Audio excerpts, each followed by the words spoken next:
প্রথম থেকে। আসসালামু আলাইকুম, সবাইকে আন্তরিক শুভেচ্ছা ও অভিনন্দন। আমি মোহাম্মদ শফিকুল ইসলাম, গ্রাম কলাতলা, চিতলমারী, বাগেরহাট। আমি যুব উন্নয়ন কর্তৃক প্রশিক্ষণপ্রাপ্ত একজন খামারি। আমি 120 সিএফটি বায়োগ্যাস প্ল্যান্ট তৈরি করে আজকে মোটামুটি উদ্বোধন করলাম। তা আমার কাছে খুবই ভালো লাগতেছে যে সুন্দর গ্যাস হয়েছে এবং রান্নাবান্নার জন্য খুবই ভূমিকা পালন করবে এবং পরিষ্কার পরিচ্ছন্নতার দিক থেকেও এই বায়োগ্যাস থেকে আমরা অনেক উপকৃত হব। এবং আশেপাশে আমি যারা আছে খামারি মোটামুটি তাদের আমি পরামর্শ দেবো যে যারা বায়োগ্যাস প্ল্যান্ট তৈরি করার জন্য। সবাইকে ধন্যবাদ জানাই। যাই হোক, আমি যুব উন্নয়ন থেকে ঋণ পেয়েছি এবং প্রশিক্ষণ পেয়েছি। ঋণের মাধ্যমে আমি এটা তৈরি করেছি।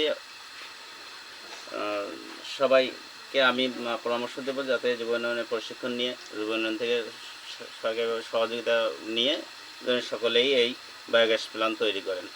সবাইকে ধন্যবাদ।